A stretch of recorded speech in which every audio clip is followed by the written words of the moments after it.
అర్థశాస్త్రాన్ని రచించిన కౌటిల్యుడు చెప్పిన సూత్రాలను ప్రతిబింబించేస్తున్నాయి.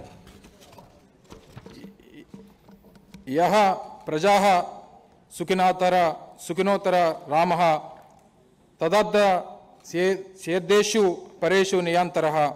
అంటే పాలకుడు అనేవాడు తన ప్రజల ఆనందాన్ని మరియు శ్రేయస్సుని తన సొంత ఆనందం మరియు శ్రేయస్సుగా భావించేవాడు.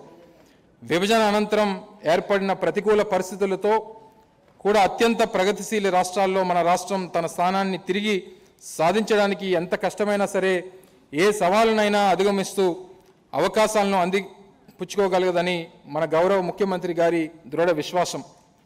వినూత్న పరిపాలనా ఆవిష్కరణలు.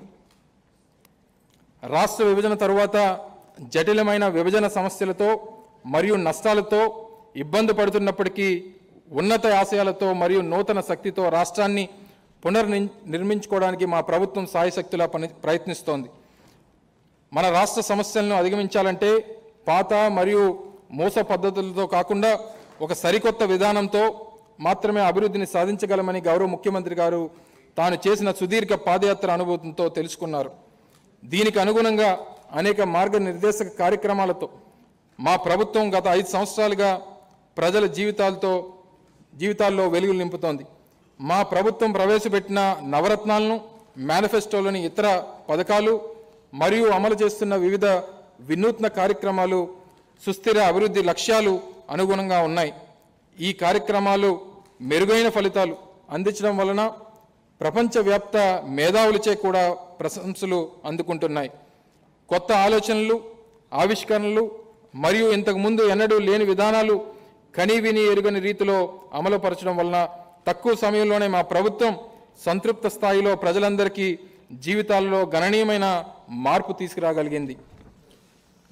ప్రముఖ ఆర్థికవేత్త జేఎం కీన్స్ మాటలలో ప్రభుత్వానికి ముఖ్యమైన బాధ్యత ఏమిటంటే ఇతరులు ఇప్పటికే చేస్తున్న పనులు చేయడం లేదా అవే పనులు కొంచెం మెరుగ్గా లేదా అధ్వానంగా చేయడం కాదు, కానీ ఇప్పటి వరకు అసలు ఎవరూ చేయని పనులు చేయడం. మా ప్రభుత్వం యొక్క కొన్ని ముఖ్యమైన వినూత్న కార్యక్రమాలు ప్రభావం మరియు వాటి సత్ఫలితాలను గౌరవ సభకి తెలియజేస్తున్నాను. సుపరిపాలిత ఆంధ్ర పాలనా వికేంద్రీకరణ గడప వద్దకే ప్రభుత్వం. ప్రజల సాధికారత మరియు వికేంద్రీకరణలు సుపరిపాలన మరియు అభివృద్ధికి అత్యంత ముఖ్యమైనవి. వీటిని ప్రజల చెంతకు తీసుకొని వెళ్లే దిశగా మా ప్రభుత్వం అనేక చర్యలు చేపట్టింది. ఇందులో భాగంగా గ్రామ స్థాయి నుంచి ప్రభుత్వాన్ని పటిష్టపరచడం, విస్తృత స్థాయిలో పాలనా విభాగాలను పునర్వ్యవస్థీకరించడం మరియు సమాజంలోని వివిధ వర్గాల వారికి సాధికారతను అందించడం జరిగింది. పాలనా వికేంద్రీకరణలో భాగంగా జిల్లాలు మరియు పోలీస్ వ్యవస్థ పునర్వ్యవస్థీకరణ మాత్రమే కాకుండా స్థానిక సంస్థల బలోపేతం చేయడమైనది. కమ్యూనిటీ కాంట్రాక్టుల విధానం స్థానిక పాలనలో పౌరులు చురుకైన భాగస్వామ్యాన్ని మరియు యాజమాన్య భావాన్ని ప్రోత్సహించి చిట్ట చివరి స్థాయి వరకు ప్రజాస్వామ్యాన్ని పటిష్టపరిచింది.